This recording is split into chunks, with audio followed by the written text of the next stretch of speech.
Boom. Fucking refined. All right, Helly. Hip hip. What would make the heir to a powerful empire, someone with everything to lose, willingly choose to sever a part of themselves? That's the chilling question behind Helena Egan's decision in Severance, a character who embodies the dark, twisted dance between identity, family legacy, and corporate control. On the surface, it might seem like just another PR move, a way to validate Lumon's controversial procedure, but dig a little deeper, and you'll find that Helena's severance is far more than a publicity stunt. It's a desperate, complex decision with roots in power, manipulation, and something far darker than we ever could have imagined. Welcome back to your nerdy show. I'm your host, Spoiler Master. In this video, we're going to uncover the truth behind Helena's severance. Why did she do it? What does it mean for her family, for Lumon, and for herself? Stick around as we break down the motivations, the hidden agendas, and the mysteries surrounding one of Severance's most enigmatic characters. Let's dive in.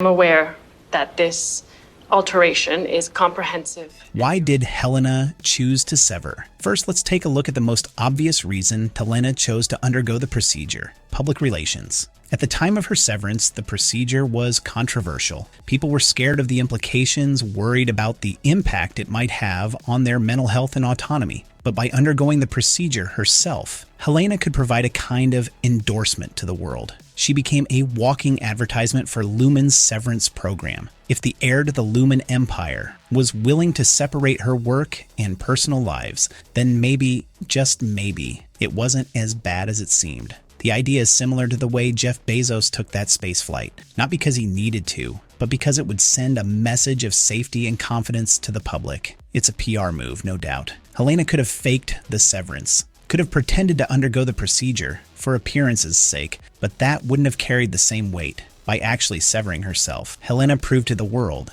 and to the higher-ups at Lumon that she was willing to sacrifice part of herself for the company. She wanted to show that she was dedicated to the cause. And more importantly, she wanted to demonstrate that severance was safe. If the daughter of the CEO was willing to sever herself, then the procedure must be fine, right? But the public relations angle only scratches the surface. There's a deeper reason behind Helena's decision to undergo the procedure, one rooted in her family's expectations, her desire for power, and her own personal identity struggles. Fetid moppet. The pressure of the Egan legacy. Helena is not just any high-ranking corporate executive. She is the heir to the Lumon throne. Her father, James Egan, is the all-powerful CEO of the company, and he holds an immense amount of control over her life. From the outside, Helena's life looks perfect. She's well-dressed, well-spoken, and positioned to take over one of the most influential companies in the world. But beneath the surface, Helena is trapped in a toxic family dynamic. James Egan is a man who believes in control. He believes in the superiority of the Egan bloodline, and he's built Lumon as a vehicle to maintain that control. His expectations for his daughter are high. She's not just the future CEO of Lumon. She's also a symbol of the Egan family's enduring power. But being in the shadow of someone like James Egan comes with immense pressure. If Helena is to inherit the throne, she must prove herself worthy, not just to the public, but to her father. By severing herself, Helena proves she's committed to the cause. She's willing to endure the procedure that her company promotes so fervently. She's willing to sacrifice her own personal identity, her own connection to the world, to show that she's a true Egan. It's a twisted form of loyalty and self-sacrifice, one that aligns with the cult-like environment within Lumon. She's not just trying to live up to her father's expectations. She's trying to fit into a legacy that has shaped her entire life. It's a legacy that demands total control, total separation, and total devotion. By those with wizened hands. All I can be is sorry, and that is all I am. Helena's relationship with Severance. But here's where things get interesting. Helena isn't just a puppet of the Egan family. She's a character who, despite being molded by her family, is still searching for something deeper, something real. As we see through her interactions with her innie, Helly R, Helena's severed self begins to reveal something unexpected. A yearning for freedom. Her innie, who is confined to the severed floor at Lumon, seems to experience a kind of release, from the burdens that Helena's Audi is constantly under. It's a strange, ironic situation. The very thing that the Egan family and Lumon believe is a form of control might actually give Helena a sense of agency she's never had. The innie, Helly, gets to experience connection. She forms relationships with the other employees on the severed floor, relationships that feel genuine. For Helena, this is a revelation. She watches as her innie interacts with Mark and others, seeing a kind of affection and camaraderie that's absent in her own life. This connection is something Helena has never truly had, at least not in the way that her innie does. But that connection is a double-edged sword. Helena may long for it, but she also fears it. She's not truly in control of her innie's actions. And the more she sees how free and human Helly is, the more Helena is confronted by her own lack of agency. It's an uncomfortable realization. In a way, Helena envies her innie's ability to experience true human connection, even if it's only within the confines of the severed floor. But more importantly, Helena is faced with the fact that she herself has never had that kind of connection, at least not in the way that her severed self seems to.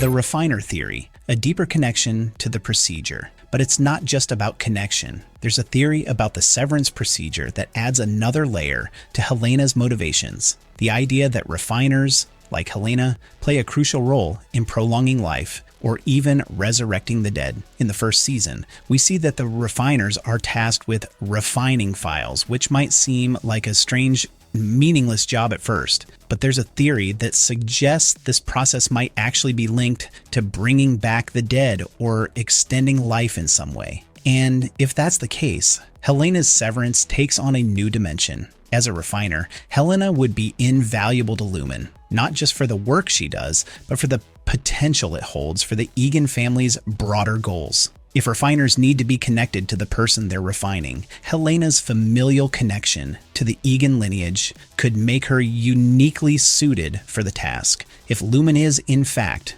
attempting to prolong life or bring people back from the dead, having an Egan involved in that process would be critical. The Egans may believe that their bloodline holds some kind of special significance, and having one of their own involved in such a procedure would be crucial. It's a chilling thought. Helena's severance may not just be about control or public relations. It could be about something much darker. Her family might see her as a tool, a cog in the machine whose severance is key to achieving their twisted goals. The Egans might not care about Helena's safety or even her well-being. In their eyes, she is expendable as long as she serves the greater purpose of their mission.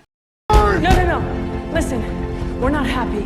We're miserable. Helena, a victim of the Egan cult. While it's easy to view Helena as a villain, and there's certainly a dark side to her character, it's important to remember that she is also a victim. She is a product of her environment, shaped by the oppressive, controlling forces of her family and Lumon. She is trapped in a cycle of manipulation, sacrifice, and disconnection. Helena's severance might have been her choice, but it's a choice that was influenced by the pressures of her family, the legacy of the Egan name, and the twisted world of Lumon. She may have believed that by severing herself, she would gain something, a sense of control perhaps, or a connection she's never known. But in the end, she's just another pawn in the Egan family's game. And like the other characters in Severance, Helena's journey is one of self-discovery, manipulation, and survival. I'll just fake it again. We can't take that chance.